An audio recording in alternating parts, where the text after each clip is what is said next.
Holidays-nale, adu namma GT Holidays da. GT Holidays, South India's #1 travel brand. You know you are special when you're with GT Holidays. Nimati Property Management. Contact 7667008999.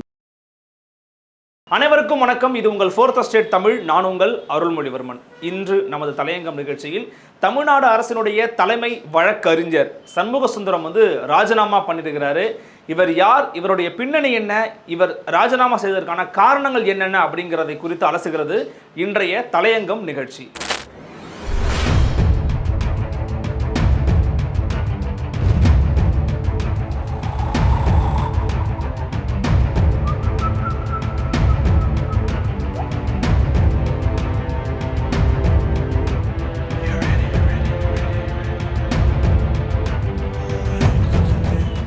நீதித்துறையில் ஒரு மிக நீண்ட அனுபவம் கொண்ட ஒரு பழுத்த ஒரு நீதிமன்றவாதி தான் பார்த்தீங்கன்னா சண்முக சுந்தரம் அவர்கள்.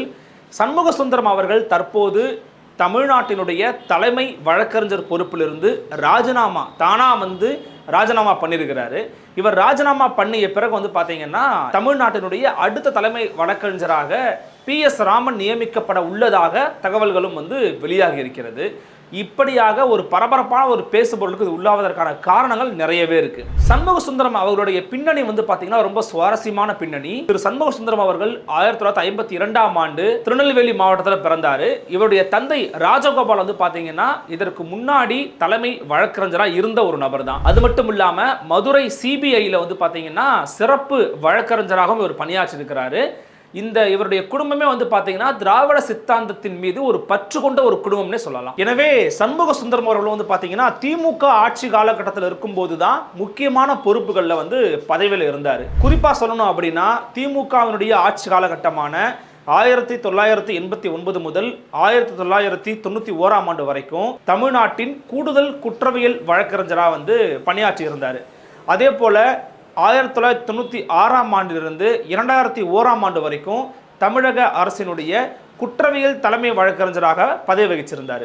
எப்போதெல்லாம் திமுக கழகம் தமிழ்நாட்டில் ஆட்சிக்கு வருகிறதோ அப்போதெல்லாம் சண்முக சுந்தரம் அவர்களுக்கு தவறாமல் மிக முக்கியமான பொறுப்புகள் வழங்கப்படும் அப்படிங்கிறது எல்லாருக்கும் ஒரு எழுதி வைக்கப்படாத ஒரு விஷயமாவே இருந்துகிட்டு இருந்ததை பார்க்க முடிஞ்சது.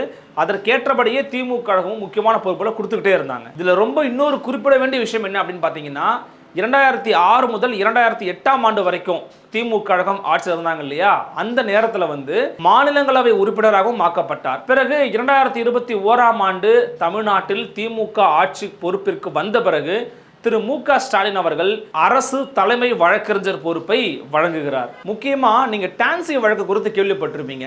இந்த டான்சி வழக்குல மிக முக்கியமான ஒரு காரணியாக இருந்து செயலாற்றிய நபர் தான் சண்முக சுந்தரம்.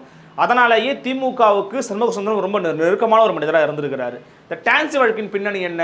1991ஆம் ஆண்டு முதல் 96ஆம் ஆண்டு வரைக்கும் பார்த்தீங்கன்னா தமிழ்நாட்டில் அஇஅதிமுக ஆட்சியில் இருந்த காலகட்டம். அந்த காலகட்டத்தில் தமிழ்நாடு சிறுதொழில் வணிகத்துக்கு சொந்தமான நிலத்தை ஜெயலலிதா மற்றும் அவரது தோழி சசிகலா பங்குதாரர்களாக கொண்ட ஜெயா பப்ளிகேஷன்ஸ் மற்றும் சசி என்டர்பிரைசஸ் ஆகிய நிறுவனங்கள் அரசுக்கு சொந்தமான அந்த நிலங்களை முறைகேடா வாங்கினாங்க. இதனால அந்த நேரத்தில் அம்மையார் ஜெயலலிதா அவர்கள் அதிகார துஷ்பிரயோகம் செய்ததாகவும் இதனால் அரசுக்கு சுமார் 4 கோடிக்கும் அதிகமாக இழப்பு ஏற்பட்டதாகவும் வழக்கு பதிவு செய்யப்பட்டது. இதனால் ஜெயலலிதா அம்மையார் தண்டிக்கவும் பட்டார். இந்த நில விவகாரம் தொடர்பாக அந்த நேரத்தில் பல ஆவணங்களை தயார்படுத்திக்கிட்டு இருந்த நேரத்தில் இவர் 1995ஆம் ஆண்டு மே மாதம் 30ஆம் தேதி பயங்கரமான ஆயுதங்கள் கொண்டு குண்டர்களால் தாக்குதலுக்கு உள்ளானார். அப்படி தாக்குதலுக்கு உள்ளாகி அவர் கிட்டத்தட்ட உயிருக்கே போராடக்கூடிய ஒரு சூழலுக்கு வந்திருந்தாரு சண்முக சுந்தரம் அவர்கள். அந்த சம்பவத்தின் போதுதான் அவருடைய கையில் இருக்கக்கூடிய 2 விரல்கள் துண்டிக்கப்பட்டுச்சு. அதன் பிறகு மீண்டும் உயிர் பிழைத்து வந்தார் சண்முக சுந்தரம் அவர்கள். இப்படியாக திமுக கழகத்திற்காக பலவிதமான தியாகங்களை செய்து தொடர்ந்து இவர்களோடு சித்தாந்த ரீதியாகவும் அணுக்கமாகவும் நெருக்கமாகவும் இருந்த ஒரு, குறிப்பா சொல்லணும் அப்படின்னா ஒரு பார்ப்பனர் அல்லாத சமூகத்தை சேர்ந்த ஒருத்தரை திமுக ஒரு அரசு தலைமை வழக்கறிஞர் பொறுப்பில் அமர்த்திருக்கிறது ஒரு மிகப்பெரிய ஒரு பாராட்டுக்குரிய விஷயம்னு பரவலாக பேசப்பட்டுச்சு. இவர் மீதும் ஒரு நல்ல அபிப்பிராயம் இருந்துகிட்டு இருந்துச்சு.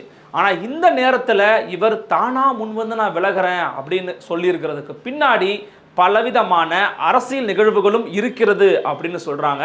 அரசியல் வல்லுநர்கள். குறிப்பா சொல்லணும் அப்படின்னா கடந்த 2021ஆம் ஆண்டில் திமுக பொறுப்பேற்றதிலிருந்து திமுக தொடர்பாக வரக்கூடிய பல்வேறு வழக்குகள்ல சண்முக சுந்தரத்தினுடைய வாதிடும் திறமை அப்படிங்கிறது பல இடங்கள்ல ரொம்ப சறுக்கல் சந்திச்சிருக்குது. அது மட்டும் இல்ல, நீதியரசர் ஆனந்த் வெங்கடேஷ் அவர்கள் பல வழக்குகள்ல தூசி தட்ட ஆரம்பிச்சாரு. இது திமுகவுக்கு தொடர் தலைவலியை உருவாக்கியிருந்த ஒரு காலகட்டம். அப்படியாக நீதியரசர் ஆனந்த் வெங்கடேஷ் அவர்கள் சூமோட்டோவாக முன்னாள் அமைச்சர் பொன்முடி போன்றோட வழக்குகளை கையில் எடுத்திருந்தாங்க.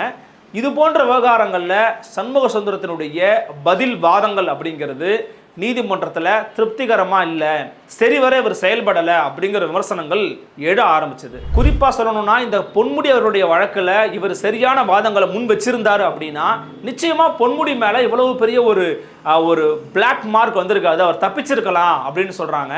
ஆனா இன்னொரு பக்கம் விசாரிக்கும் போது அப்படிலாம் ஒன்றும் இல்லைங்க, சண்முக சுந்தரம் நினைச்சிருந்தாலுமே கூட பொன்முடி வழக்கில் ஒன்றும் பண்ணியிருக்க முடியாதுன்னு சொல்றாங்க அரசியல் அறிந்தவர்கள். இன்னொரு விஷயத்தை நம்ம குறிப்பிட்டு சொல்லலாம்.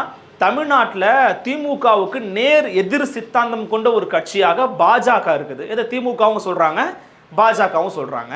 அப்படியாக பாஜகவின் தாய் கழகமான RSS தமிழ்நாட்டுக்குள்ள காலூன்றுவதற்கு பலவிதமான முயற்சிகள் ஈடுபட்டு வராங்க. அதுல அஇஅதிமுக காலகட்டத்தில் வந்து RSSக்கான ஊர்வலம் நடத்த வந்து முயற்சிகள் எடுத்திருக்கிறாங்க.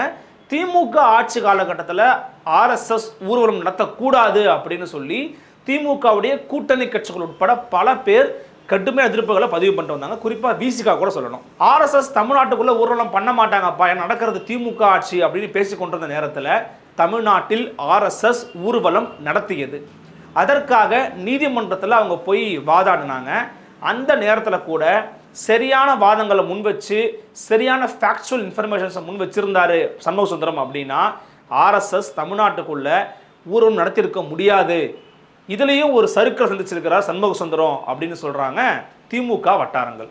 இதுவும் தமிழக அரசுக்கு சித்தாந்த ரீதியாகவும் ஒரு பின்னடைவை உருவாக்கிடுச்சு அப்படின்னு சொல்றாங்க. அதே போல இன்னொரு அரசியல் நிகழ்வு வந்து பாத்தீங்கன்னா வன்னியர் சமூக மக்களுக்கான 10.5% இடஒதுக்கீடு விவகாரம். இந்த விவகாரம் வந்து பாத்தீங்கன்னா பாட்டாளி மக்கள் கட்சியின் தலைவர் திரு ராமதாஸ் மற்றும் அன்புமணி ராமதாஸ் போன்றோர் தொடர்ந்து முழக்கங்கள் முன் வச்சுட்டு வந்தாங்க. அது மட்டும் இல்லாமல் தமிழ்நாடு முழுக்க ரயில் மறியல் போராட்டங்கள், பலவிதமான ஆர்ப்பாட்டங்கள், ரயில் மறியல்கள் நடத்திக்கிட்டு இருந்தாங்க. அதன் பிறகு எடப்பாடி பழனிசாமி இதை வந்து நாங்கள் வந்து சட்டமன்றத்தில் நிறைவேற்றுறோம் அப்படின்னு சொல்லியிருந்தாரு. பின்னர் ஆட்சி மாற்றம் ஏற்படுது. 2021ஆம் ஆண்டு வந்து பார்த்தீங்கன்னா மு.க. ஸ்டாலின் முதலமைச்சராக ஆகிறார். 10% இடஒதுக்கீடை வந்து சட்டமாக்குவதற்கான எல்லா முயற்சியும் ஈடுபட்டுக்கிட்டு இருக்காங்க. இது நீதிமன்றத்துக்கு போகுது. நீதிமன்றத்தில் என்ன சொல்லிட்டாங்க அப்படின்னா முதல்ல மக்கள் தொகை கணக்கெடுப்பு நீங்கள் நடத்துங்க, அதன் பிறகு ரிசர்வேஷனை பற்றி பேசணும்னு அனுப்பி விட்டாங்க. இந்த இடத்துலையும் இவருக்கு ஒரு சறுக்கல் ஏற்பட்டிருக்கு. இந்த சறுக்கலுக்கு ஒரு காரணமாகவும் சண்முக சுந்தரம் தான் காரணம், இவரால் தான் வந்து இந்த வட்டி வந்து இந்த விஷயத்துலையும் மிஸ் ஆகிடுச்சு தமிழ்நாடு அரசுக்கு, இது ஒரு செட்பேக் தான் இது அப்படின்னு பேசியிருக்கிறாங்க திமுக வட்டாரங்கள். இது மட்டும் இல்லைங்க, குறிப்பாக சொல்லணும் அப்படின்னா தமிழ்நாட்டினுடைய அரசு தலைமை குற்றவியல் வழக்கறிஞர் வந்து பார்த்தீங்கன்னா முகமது அலி ஜின்னா, அதே போல் முக்கியமான வழக்கறிஞரான NR இளங்கோ, வில்சன் MP போன்றவர் வந்து பார்த்தீங்கன்னா திமுகவில் மூத்த வழக்கறிஞர்கள். இவர்களோடையும் வந்து பார்த்தீங்கன்னா திரு சண்முக சுந்தரம் அவர்களுக்கு ஒரு நெருக்கமான அணுக்கமான உறவு கிடையாது. இவங்களுடைய கருத்து முரண்களோட தான் பயணிச்சுக்கிட்டு இருந்தாரு. அவங்களுக்கு இவங்களுக்கும் நிறைய விஷயங்களில் வாக்குவாதம் ஏற்படும். நிறைய முரணான கருத்துக்களை 2 பேரும் வச்சிருக்கிறாங்க, 2 தரப்பு வச்சிருக்கிறாங்க. எனவே 2 தரப்பாக பிரிந்து ஒரு கோஷ்டி மோதலே உருவாகிட்டு இருந்துச்சு. நிறைய விஷயங்களில் மாற்று கருத்தை வச்சிருக்கிறதுனால பல வழக்குகளில் தெளிவான சிந்தனையோட அணுக முடியாத ஒரு போக்கு நீடிச்சிருந்திருக்குது. இந்த கோஷ்டி மோதலும் இதனால் ஏற்பட்ட மன உளைச்சலும் கூட சண்முக சுந்தரம் பின்வாங்குவதற்கான ஒரு முக்கியமான காரணங்களில் ஒன்றாக இருக்கலாம்னு கருதப்படுது. இது மட்டும் இல்லாமல் இன்னொரு பக்கம் ஹைகோர்ட் வக்கீல்கள் இருப்பாங்க இல்லையா, உயர்நீதிமன்ற வழக்கறிஞர்கள் தரப்புல இருந்தோம் அவர் சரியில்லைப்பா, அவருக்கும் நமக்கும் செட் ஆகாதுப்பா அப்படின்னு பல இடங்கள்ல அவருக்கும் இவர்களுக்குமான முரணான கருத்துக்களை வந்து வெளிப்படுத்தி இருக்கிறாங்க. இதுவும் ஒரு முக்கியமான காரணம்னு சொல்லப்படுது. இப்படியாக அரசு ரீதியான தொடர் சறுக்கல்கள், அரசு ரீதியிலாக தொடர்பில் இருக்கக்கூடிய வழக்கறிஞர்களோட நெருக்கமற்ற போக்கு, அணுக்கமற்ற போக்கு, இதனால் ஏற்பட்ட மன உளைச்சல், இதெல்லாமே தான் நான் வந்து அரசு தலைமை வழக்கறிஞர் பொறுப்பு விலகிறேன் அப்படின்னு ஒரு வாட்ஸ்அப் குரூப்பில் அவர் சொல்கிற அளவுக்கு வந்து போய் சேர்ந்துருக்கிறது. இது மட்டும் இல்லாமல் நான் அரசு தலைமை வழக்கறிஞர் பொறுப்புலேருந்து மட்டும்தான் விலகிறேன், நான் வந்து என்னை விலக்கிக்கிறேன், ஆனால் தனியாக என்னுடைய வழக்கறிஞர் தொழிலை வந்து நான் நடத்த போகிறேன் அப்படின்னு பேசியிருக்கிறாரு சண்முக சுந்தரம் அவர்கள். இந்த நேரத்தில் தான் PS ராமன் அப்படிங்கிறவரை தமிழக அரசு தலைமை வழக்கறிஞராக அடுத்ததான் நியமிக்க உள்ளாங்க அப்படிங்கிற ஒரு செய்தியும் வந்து வெளியாகி இருக்கிறது. திமுக அப்படின்னாலே பார்ப்பனிய எதிர்ப்பு, பார்ப்பனர் அல்லாதோருக்கான உரிமைகளை பெற்றுத்தரக்கூடிய ஒரு இயக்கம் அப்படிங்கிறது தான் அந்த திமுகவுடைய அடிநாதமான ஒரு கொள்கையாக இருக்கிறது. அப்படி இருக்கும்போது PS ராமன் வந்து ஒரு முற்பட்ட சமூகத்தை சேர்ந்தவர், அவரை வந்து எப்படிப்பா திமுக கழகம், அதுவும் சனாதன எதிர்ப்பை சனாதன ஒழிப்பை பற்றி பேசி கொண்டிருக்கக்கூடிய திமுக எப்படி ஒரு வந்து அரசு தலைமை வழக்கறிஞராக மாற்றினாங்க? ரொம்ப ஆச்சரியமா இருக்கு, ரொம்ப முரணானதாக இருக்கு, ஏதோ சமரசம் பண்ணியிருக்கிறாங்களா அப்படின்னலாம் பல பேர் மத்தியில் ஒரு பேசுபொருளை வந்து உருவாக்கி இருக்குன்னே சொல்லலாம். இதில் குறிப்பாக என்ன ஒரு சஞ்சலம் இருக்குது அப்படின்னா, திமுக சார்பாக இன்னொரு மூத்த வழக்கறிஞர் ஒருத்தர் இருக்கிறார். அவர் பேர் விடுதலை அப்படிங்கிறவர் ஒரு ரொம்ப நீண்ட நெடிய பாரம்பரியம் கொண்ட அரசியல் சட்ட ஞானம் கொண்ட ஒரு நபர். 2006ஆம் ஆண்டு அவரை திமுக கழக அரசு தலைமை வழக்கறிஞராக நியமித்தாங்க. அதன் பிறகு அவரை நீக்கிட்டு மாசிலாமணியை போட்டாங்க. இந்த முறையை மீண்டும் ஒரு திராவிட சித்தாந்த எண்ணம் கொண்ட, ஒரு திராவிட பாரம்பரியம் கொண்ட, திராவிட சித்தாந்தங்களை உள்வாங்கிய ஒரு நபரை ஏன் நீங்கள் வந்து அரசு தலைமை வழக்கறிஞராக போடக்கூடாது? ஏன் அவங்களெல்லாம் அவங்க கண்ணுகளுக்கு தெரியலையா அப்படின்னு ஒரு பேசுபொருள் உருவாகி இருப்பதாகவும் கூறப்படுகிறது. அரசு தலைமை வழக்கறிஞருடைய இந்த ராஜினாமா அப்படிங்கிறது அரசியல் வெளியில ஒரு பேசுபொருளை வந்து உருவாக்கி இருக்குன்னே சொல்லலாம். திமுக கழகம் தற்போது எது போன்ற நடவடிக்கைகளில் ஈடுபட்டு வராங்க, எந்த விஷயங்கள சறுக்கல்கள் ஏற்பட்டிருக்குன்னு நினைக்கிறாங்க, தேர்தல் நெருங்கக்கூடிய இந்த நேரத்தில் இப்படிப்பட்ட முடிவெடுப்பதற்கான காரணங்கள் என்ன, இதற்கு பின்னணியில் ஏதேனும் அழுத்தங்கள் இருக்கிறதா இப்படின்னு பலவிதமான கேள்விகள் இந்த விவகாரத்திலிருந்து நமக்கு எழுகிறது. பொறுத்திருந்து பார்க்கலாம் அடுத்த கட்டமாக தமிழக அரசின் நடவடிக்கைகள் எப்படியாக இருக்க போகிறது என்று. மீண்டும் அடுத்த ஒரு தலையங்கம் நிகழ்ச்சியில் மற்றும் ஒரு செய்தியோடு சந்திக்கிறேன். நன்றி, வணக்கம்.